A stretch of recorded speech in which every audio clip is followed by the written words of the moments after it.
What's going on, everyone? Today we are joined once again by Dr. Boyce Watkins. What's going on, Dr. Watkins? Not much, brother. How you doing, man?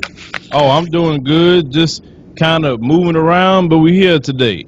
Now, we want Yes. to talk about Lee Daniels today. And you got some interesting things about Lee Daniels and Monique. What's going on with Lee Daniels and Monique? Well, Monique has been real bitter toward Lee over the last, maybe a couple of years, really.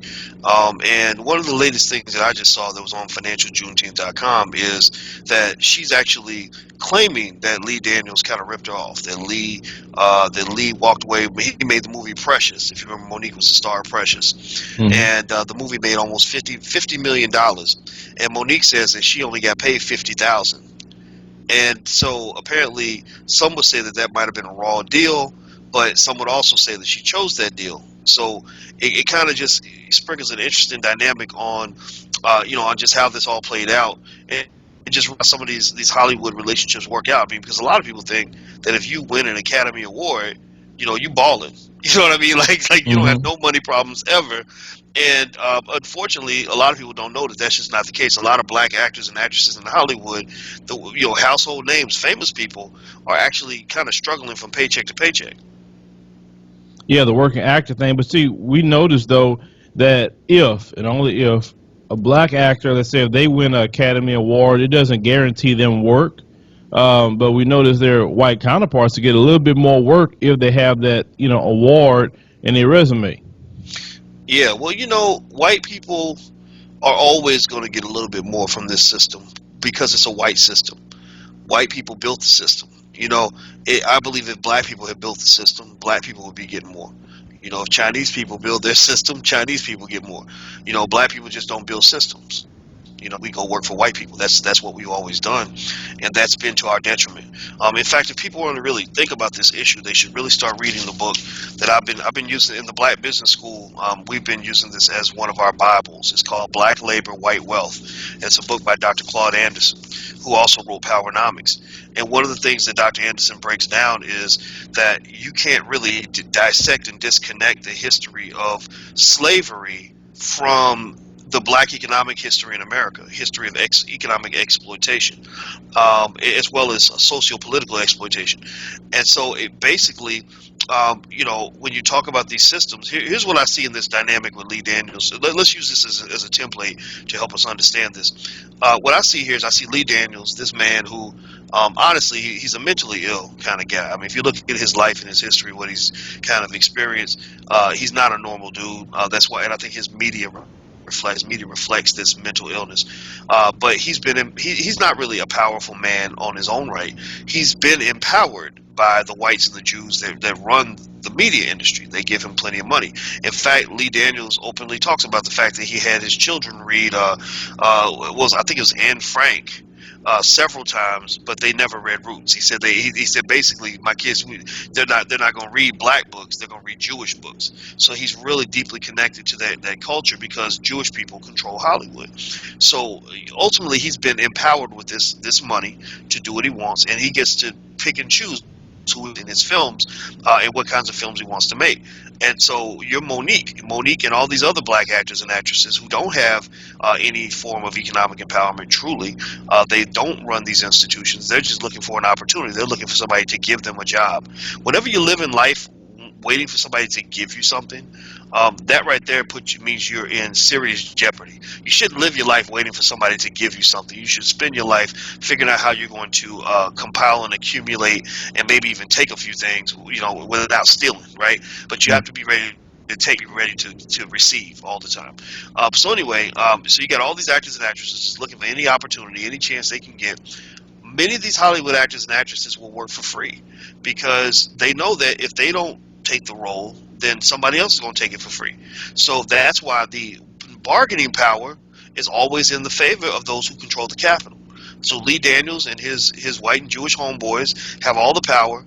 Monique and them have none. So they put the contract in front of them and say, you better sign this. And if you don't sign it, then you won't be working on this film. So what do? They sign it. Next thing you know, they make this film that makes 50 million. Monique gets, chump change. Yeah, it's kind of the same thing. Well, you want to say that like about Friday. You know how Friday did so great, And yet, you saw like Chris Tucker and John Witherspoon and all of them come out and say they wasn't paid hardly much or nothing to do that movie. And yeah, that movie is a classic. And people to this day is like, well, Cube made so much money off of that. Why they didn't get some extra checks? So it's been going on about in Hollywood and how it's hard for actors and actresses within our community. And the bad part about it is you see how we all know what's going on, but yet we'll just sell each other out all the time just so we can just get ahead. Well, one of the greatest assets of white supremacy is black division. By sort of pitting black people against each other, keeping black people divided. Divide and conquer works extremely well, and it's a deliberate tactic that's been used since slavery. And so ultimately, you're right. I think that if you talk about the movie Friday, for example, I think that it probably is yet another example where the controllers of the Capitol had all the power. So whatever white guy Ice Cube got to give him, the millions of dollars it took for him to make that movie, that they had the control. And in the black community, we have an overabundance of talent, but we have an underabundance of capital, an underabundance of know-how when it comes to developing institutions, things like that. We know how to get on the stage and sing and dance on the stage, but we don't know how to build the stage. Know how to finance the stage. Sometimes we don't even care about who finances the stage, and that's why I say that every black child in America should be taught the very basics of entrepreneurship as a child. 4 things a child needs to learn before the age of 6: how to read, how to write, how to do math, and how to start a business. Those are 4 things that every black child in America needs to know, because America is a capitalist country. And if you don't understand money and capitalism and how all that works, then you're going to have some serious problems. Yeah, but see, a lot of times, within our community, we teach our kids just to grow up to be worker ants. And, if you had a good job and, go to school and you'll be all right instead of being your own boss and, just really doing for yourself. It just goes back to a whole lot of, what we were taught all the way back from slavery, that somebody else is going to do it for us instead of us taking it upon ourselves to do for self. Absolutely. I would say that the lack of desire, lack of ability to do for self, it's not entirely our fault. It was something that was taught to us. We were really taught to be dependent, on other people. And what's really insane about it is that the people we depend on are our former slave masters. There's really no situation you could be in that makes you more vulnerable. I mean, imagine if a woman depended on her rapist to get her food every day. I mean, that's insane. That's crazy. Hmm. And then let the rapist raise her kids. Somebody who hurts you, who has a history of hurting you, should not also be the people that you're asking to help you. The people who created white supremacy should not be the people that you're asking to help you end white supremacy. The people who enslaved you should not be the people that you're asking to help you become free. That just doesn't make any sense. So ultimately, when I see some of the stuff that happens in Hollywood, I think Hollywood is one of the great examples of black exploitation to the fullest. We actually own a studio in Hollywood. We're part owners of the Real Network, and we shoot things in Hollywood, and we also shoot in Atlanta, and we shoot in New York. And one of the things that really shocked the hell out of me was when we would hold a casting call, and man, I'm telling you, there would be 200, 300, 400 people down the street just for like a free opportunity. They don't even know what it is. You know what I mean? They don't know what we're shooting or anything, but they are just dying to get any opportunity they can get. And these are very talented, very skilled people. And so when I saw all that, I said, I told my daughter, I said, you don't want to become an actress and then try to get somebody to put you in a movie. You want to learn how to be a businesswoman and a filmmaker so you can make a movie and put yourself in it. That's really where you get that power. Correct. Talking about white supremacy, and you have some people that will say, well, you black people talking about white supremacy. Yeah, you guys use white-owned things like Facebook and YouTube, and you guys use Twitter. You guys use all this stuff, but yet you say white supremacy. So to those idiots that really don't understand what we mean by white supremacy, could you explain that to them, boys? White supremacy, it manifests itself in a multitude of ways. My perception of it is just the idea, the notion that whites are better and superior when it comes to intelligence, when it comes to morals and values, when it comes to economic supremacy, etc. White supremacy manifests itself in systems as well, where you have systems like the educational system, the economic system, the political system, where it just always happens that white people are at the top and black people are at the bottom. So white supremacy, you can look at it as an idea, but then these ideas manifest themselves in systems.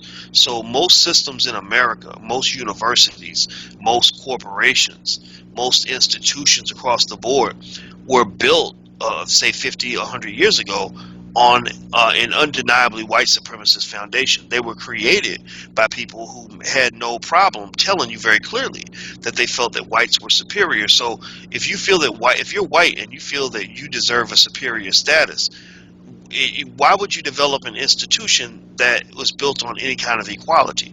No, you're going to build institutions that reflect your ideology. Like if I love flowers and I draw a picture, I'm probably going to draw a picture of flowers.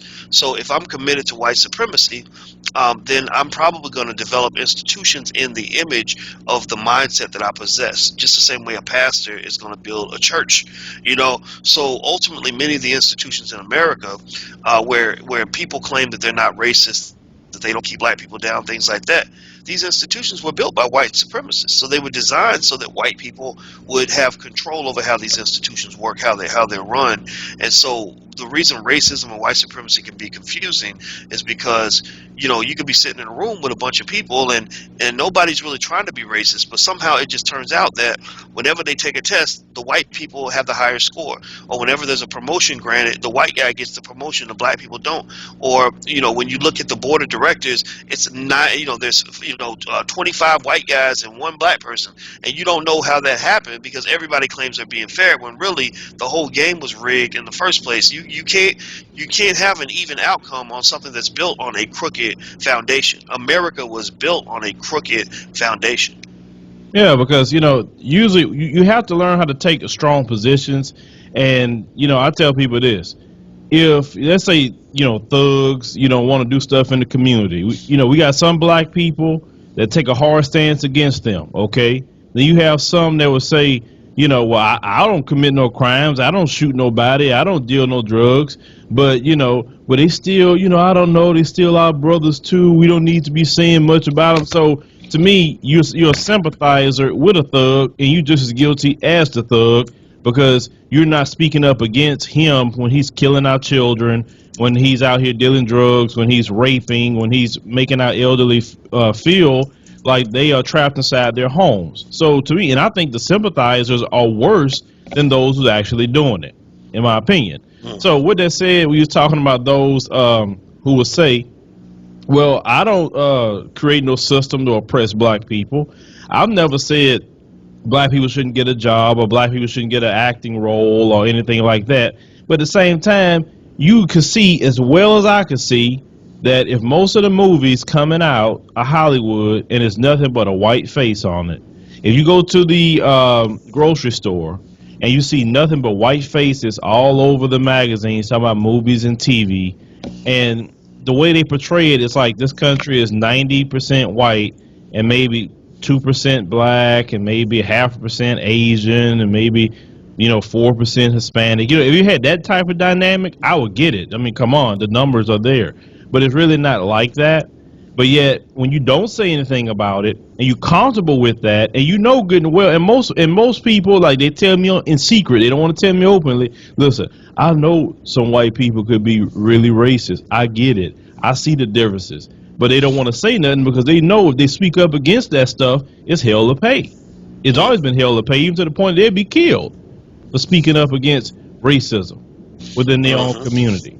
But my thing is, either you agree with it, either because you're doing it, or you agree with it because you're staying silent. And you got to take a position either, hey, let's be for everybody, or let's be for, oppression. Well, I think it's a good point. And actually, I was as you were talking, your comment inspired me to actually grab something I just read today in Claude Anderson's book, Black Labor, White Wealth, and he says he talks about black people and a lack of unity, and he says that let me find this here. He says government and dominant white society have historically rewarded blacks who identified with the larger white community and placed their welfare above that of the black community. For selling out their own community, blacks were often rewarded with special positions, money, or meritorious manumission. There has been no similar legal or reward system to encourage members of Asian or Hispanic groups to turn against members of their own race. Contrarily, they have received rewards for maintaining a strong sense of community and ethnic identity. And so basically what he's saying is that, black people, it's a double-edged sword. Two things. You're going to be punished when you speak out in favor of the black community over, say, the dominant white society. It's been like that for hundreds of years. It hasn't changed. And then you look at Beyonce, even her doing the little thing in the Super Bowl led to this backlash because I was like, wait a minute, you were supposed to be one of us, but now you're acting like you're one of them. That's not cool. You wait. You're black now. And then you go, and then you step over. In addition to there being a punishment for supporting the black community, there's typically a reward for supporting the interests of the white community over the black community. So that's why if you go into, some of these corporations, which are a lot like plantations, you will have, say, Negroes, in high places who pretty much have been, bought and paid for. You are the person who's going to give a black face to white oppression. Uh, Oppression works best when you put a black face on it. The overseer thing. And, Hmm. so ultimately, many of us are afraid to do truth. It's funny. We're not just afraid to support ourselves, but we're afraid to even tell the truth because we know we'll be punished in many cases for telling the truth. The reason you can be punished, though, is because you leave yourself economically vulnerable. When I started speaking more of the truth, and I knew I was saying things that white people wouldn't like, I started checking my economic security to say, what if white America decided they hated me and wanted to punish me for telling the truth? Am I going to be okay? And when I felt like I'd be okay, then I don't have to speak in fear anymore because I know that I have some degree of economic independence. Hmm. And that's part of when we speak about the privilege aspect. We see some white Americans don't understand. You're privileged to be able to say anything you want, and no, you don't have to think like, well, if I say this, then I'm going to be ostracized by another race of people. Unless you now, I know what they're going to say. Well, if we say something like even remotely closely racist, then they ostracize us. Come on, you know good and well what we talking about. If you speak up certain truths, you don't have to deal with what we have to deal with. Point blank. You won't be even called the word blackball. You're not even blackballed for certain things that you may say. You have the freedom to be angry. I mean, if black people be angry, oh Lord, bring out the police and shoot us 50 times. But even the privilege of, you have a savage that shot people, 10 people, I think 9 to 10 people up there in Kalamazoo, okay, killed 6, he get arrested. A brother in Seattle just got shot down for just trying to get on the ground. Allegedly, he had a gun, allegedly, but he didn't give him a chance. And that's the stuff that we're talking about. It's just those privilege aspects as black people. We don't have the luxury of killing people and just get to surrender. But these white males have that privilege. Even in Mm, things they should, you say the police should really get at you. And even to the point that you kill other white folks, and that's fine. We still don't have that privilege in mm. this country. And Well, but we a problem if we say something about it and say, look, let's treat everybody the same. That's a problem. yeah. Well, it is a problem for a lot of people, and it's always going to be a problem. I think that one of the challenges for black people that we have to deal with is the fact that we've lied to ourselves and to each other, or we lied to into believing that these people that the majority of white Americans are our friends. That they really truly want to do the right thing. That they truly are going to try to create a society that's equal and fair for everybody, and I haven't seen evidence of that. I think that so for example, if if you're my friend and I say, man, I asked Phil, we did a business and we said we're gonna split the money 50-50, and Phil keeps keeping he's taking 90% of the money, and maybe I just need to tell him, that this ain't right. And every time I tell him it ain't right, he gets mad at me. Like that ain't fair. Phil, he's never gonna, he's never gonna politely when I tell him that he's keeping most of the money and I'm not getting my share. Well, somebody might come up to you and say, well, I think you need to realize that Phil is not your friend. You know what I mean? Don't just not to say you do this. I know you would do this, brother. But somebody might have to come up to me and say, okay, you keep saying that you and Phil are best friends, but if he was your best friend, would he continue to do this to you? Right? And for us, we have to say, like, somehow we believe in this idea of America trying to become this equitable, fair country, and we say, well, look, if you're trying to be fair to everybody, why do you keep getting mad when we ask you to be fair to everybody? Well, because they're not trying to be fair to everybody. They want you to remain a nigga. And so ultimately, in my mind, I think we have to understand as a people that we are in a competitive situation. We're in a scenario where ain't nobody gonna really want to give us nothing ever. They're never going to give us our freedom. It's probably going to be something that we're going to have to fight for in certain ways, be strategic. We do have certain leeway. We do have certain opportunities to build things. We don't live in the 1921 Tulsa, Oklahoma anymore. Black people can actually build stuff, and white people are not going to come and just burn it down to the ground like they did in 1921. We have more justice now than we did back then. I do believe that.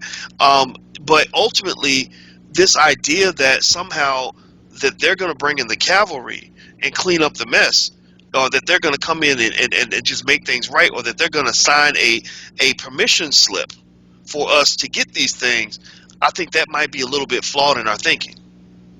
Correct. Even the situation with Donald Trump, and they've been speaking about that a lot, even on a lot of the radio stations. I listen just about to everybody, and they were saying that they have a, white male anger right now in this country, and that's why they really galvanizing behind Donald Trump. And, so they call the different shows talking about Trump. You could feel the anger with them. And it's like they like, oh, Trump get in there. Like, okay, what do you expect Trump to do? I mean, what is he gonna make? Like, he say he gonna make America great again. Make it great for what? What is it gonna change to? I mean, what do you want it to go back to? Everybody keep asking this question. And the wonderful thing about Trump that's funny to me, he don't have to say anything to say, okay, what I'm gonna do. Just trust me. Just trust me. When I get in there, you'll see. And I'm like, wow, how many times have we heard that as black people? And we Mm. believe that stuff, and look what happened to us. And now we're seeing a lot of his supporters are just believing him. What policy has Trump even come up with? Not even one, other than I'm gonna build a wall, and I'm gonna put some restrictions on China. But you don't say how you're gonna do it. Yeah, well, I mean, Trump really does get a chance to really profit from anger and ignorance. So there's nothing worse than when you have angry, uneducated, irrational people that have found a way to accumulate some power. I would say that the anger of the white male, I'm not as offended by it as other people are. I'm not as shocked by it as other people are. White males collectively in America have always been a very aggressive group of people. And there are even some things about their aggression that even black males can learn. Um, they have to learn, what black men have to learn is that males generally are aggressive creatures. You look at animals, the male elephants get mad at another gang of elephants, they're going to fight. Gorillas get mad at each other, they're going to fight. So black men, though, unfortunately, we have not been as well trained to fight, or at least not fight in certain ways that will give us the opportunity to achieve the kind of power we deserve. And so when I look at these white males getting mad, um, based on the way they were raised to believe that they have a certain degree of entitlement, they're gonna get mad. When somebody takes something away from you that you thought was yours, you're gonna get mad about that, right? So the anger doesn't surprise me, because anytime you take anything from anybody who feels like they own something, they're gonna get mad. When Steph Curry took LeBron's status as the best player in the world, LeBron got mad. LeBron went and said, on TV, he said, I'm still the best basketball player in the world. And people felt like he was saying that defiantly, because Steph Curry had spent the last 4 or 5 games of the series kicking his butt. Mm. So ultimately, when you take something away from someone who is accustomed to being in control and in power, they're gonna get mad. When Barack Obama took away Hillary Clinton's right to the presidency, she got mad. So white men are experiencing the natural anger that you have when you feel like somebody took something that belongs to you. Now, here's the thing: when they get mad, do you get offended? Do you cry? Like when Barack saw Hillary get mad about the fact that this black man was taking her spot in the White House, did he say, "Well, that ain't right. You shouldn't be getting mad. You should be happy for me"? He didn't say that. He understood it. Yeah, of course you mad, because I'm about to take your White House, right? So ultimately, America's becoming a better, fairer country over time, and white men feel mad because it's being taken away from them. What we got to do is you counter by continuing to be competitive. You get mad right with them. You get in there and you fight right with them. I think that it's interesting that we're offended by the fact that people want to vote for Donald Trump. I'm not offended by it. People vote for who they want to vote for. I'm going to turn around. I'm going to support what I want to support. That's how politics works.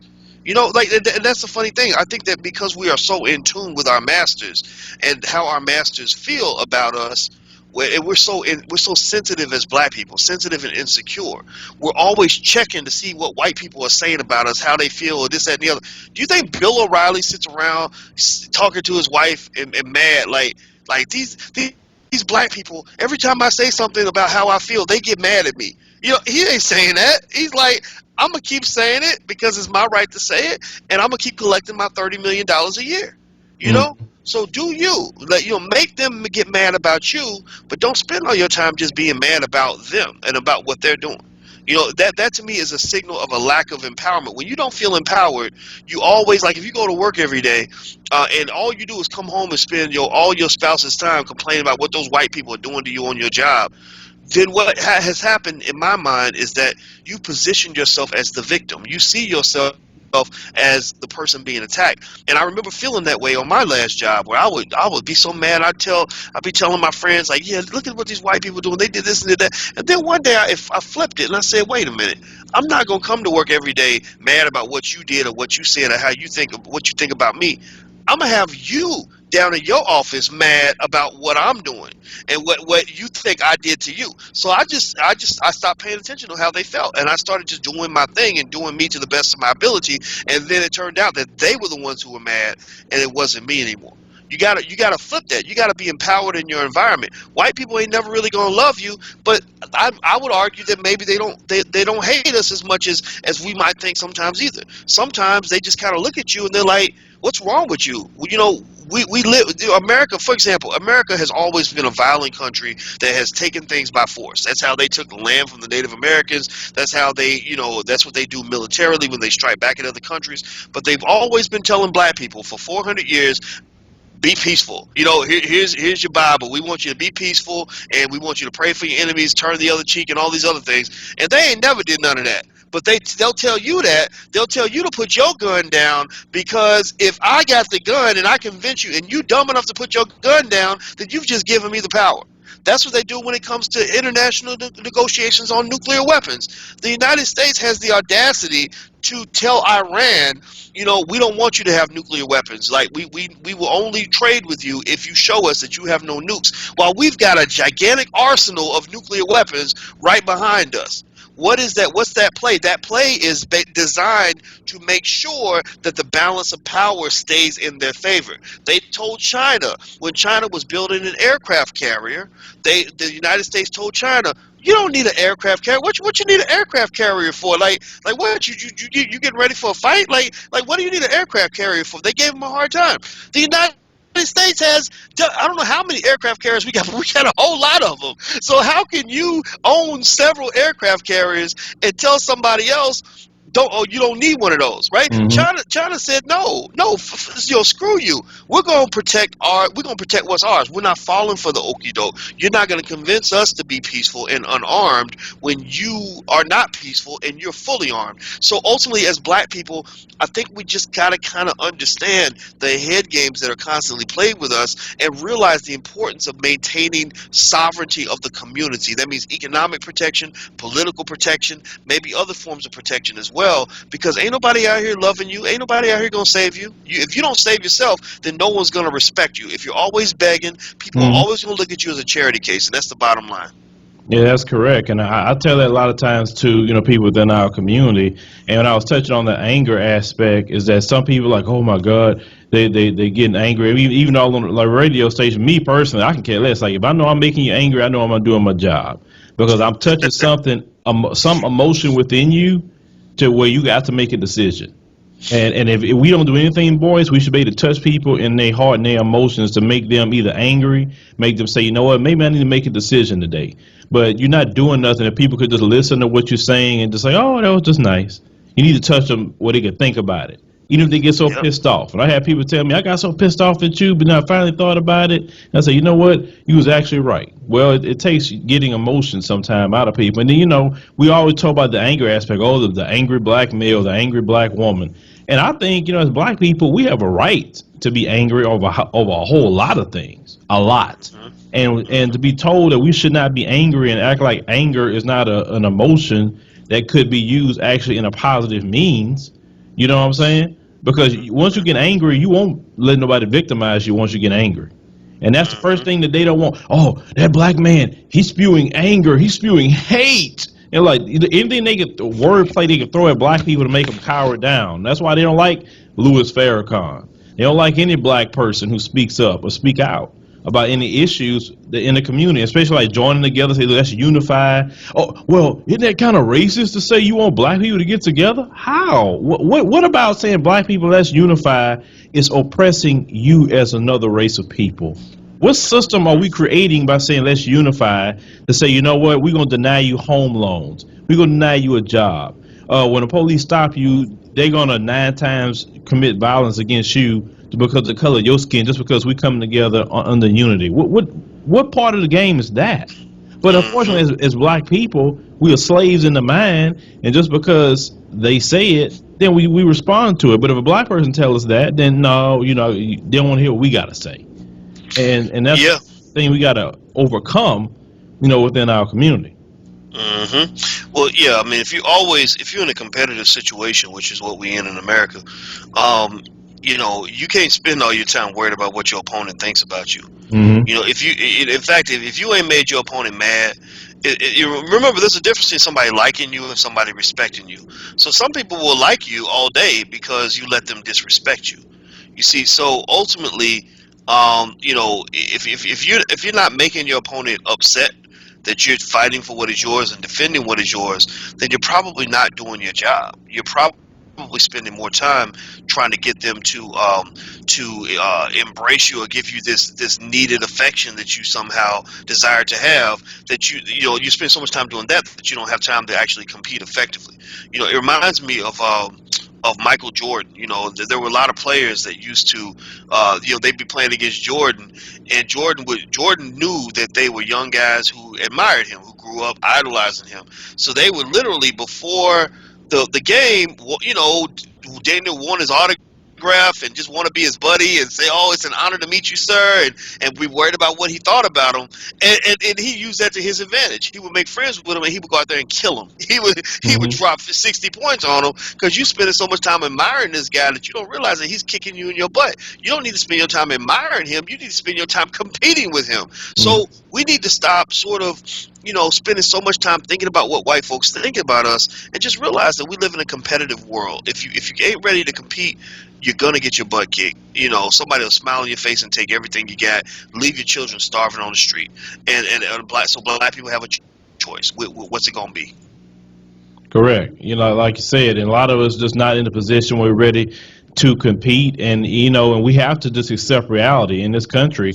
As a black person, you're going to deal with some things a little bit extra because you're black and the way the system is set up. If you're not really willing to deal with that aspect, then I don't know what to tell you. Is it not right? Sure, it's not right. I agree with that 100%. But it is what it is. It's something that we have to do. And I tell people, if we can survive the horror of slavery that happened in this nation, surely we can overcome that. We are a very resilient people, and we should have been wiped out a long time ago. So we shouldn't cower down to words somebody may say, or why you guys want to say black businesses. Why, like, really worry about your own business. I pissed a guy off when I was on the Jesse Lee Peterson show, and some things I may say, I analyze what I said based on a response. And the guy was talking about, well, why don't the black community do this and black community do that? And I told him, I say, well, why? I say, you know what? I say, why don't you fix your issues and let us worry about our family business? Stay out of our family business and let me worry about mine. You worry about yours. He got pissed. And I told him to stay out of our family business. There you go. You don't really care about us like that. So why are you talking? All the people that always talk about, well, black on black crime. Well, why don't you talk about the white on white crime that just happened in Kalamazoo? You killed 6 people, and you're not even mentioning it hardly. That's white on white crime, but you don't say a word, but you're always talking about what blacks do. Well, blacks are violent. Have you seen some of the mass shooters? Who are they? Worry about your community. Fix that issue at first, then you can worry about everybody else. But even they say they followed Jesus. Didn't Jesus say take the plank out of your eye first, then you can see clearly to correct your brother? You can't see clearly to correct the black community if you're not correcting yours. There you go. That's why I'm trying to correct mine much as possible. What we do is wrong. And that's the issue. You're focusing so much, but the media makes sure to focus all the attention on our negative behavior, whatever that may be. But we're going to just overlap with the federal government, say that, white supremacist hate organizations is the #1 domestic terrorist in America. All the different serial killers, they don't want to talk about any of that. Leave that alone. Okay. But just focus on the black people who's killing, which is something I focus on. I don't see nothing happen to our kids. You know what I'm saying? But we just need to, sometimes it's a family issue, and we need to deal with family issues, and people on the outside need to stay out of family business. There you go. It's no different than me speaking on, like, you getting into it with your brothers or sisters in your family, and I'm coming in and saying, going off on your family member. I don't even know your family like that, but would you put me in my place? You'll say, Philip, hey, stay in your place. It's not your business. It's the same thing. That's right. That's right. That's right. Yeah, we just end up, really, we're not used to really operating without the, some sort of, oversight from the white community. I mean, if you think about it, for 250 years, in slavery, we couldn't do nothing without the permission of white folks. They were like parents for us. So, to this day, we have learned to fear the white man. We admire the white man.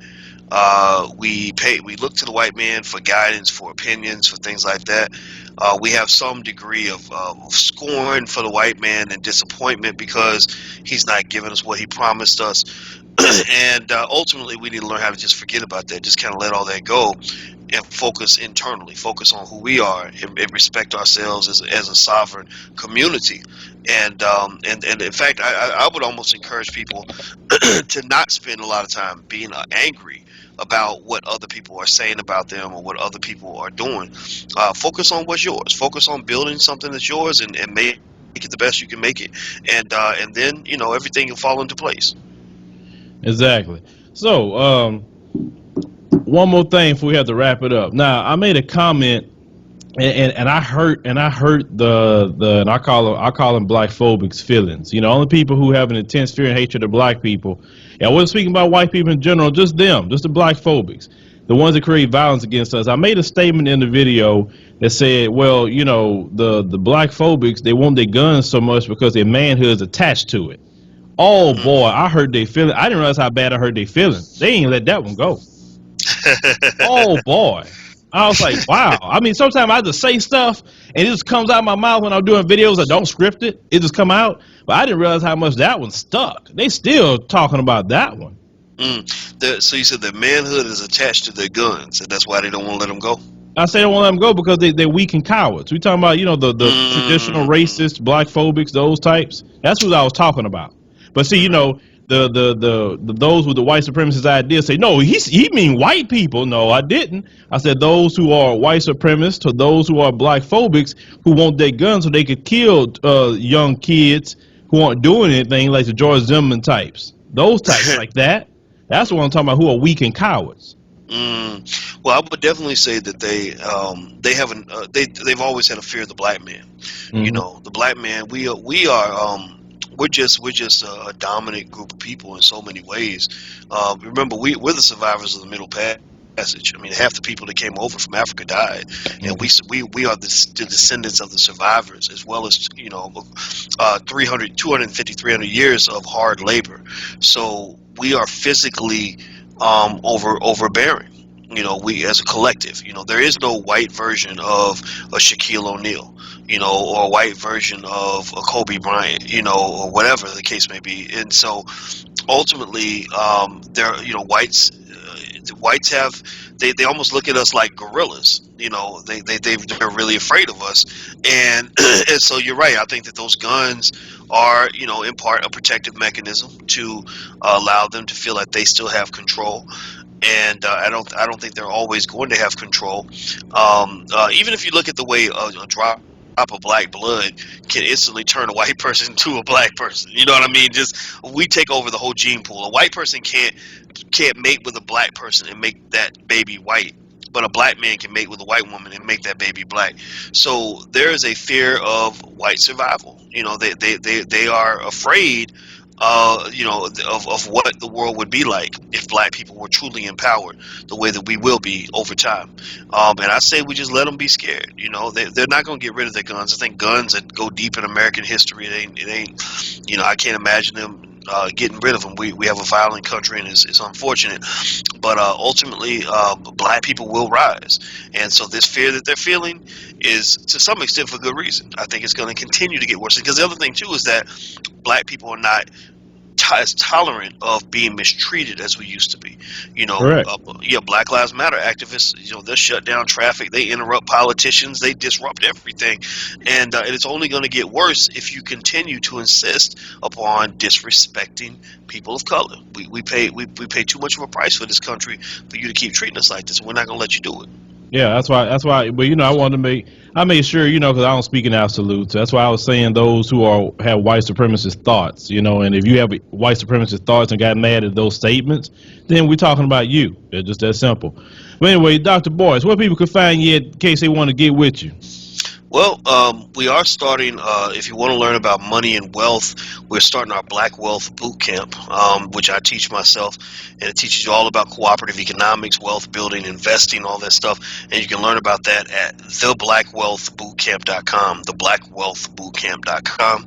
Also, we're on tour. We're doing the Black Economic Empowerment Tour.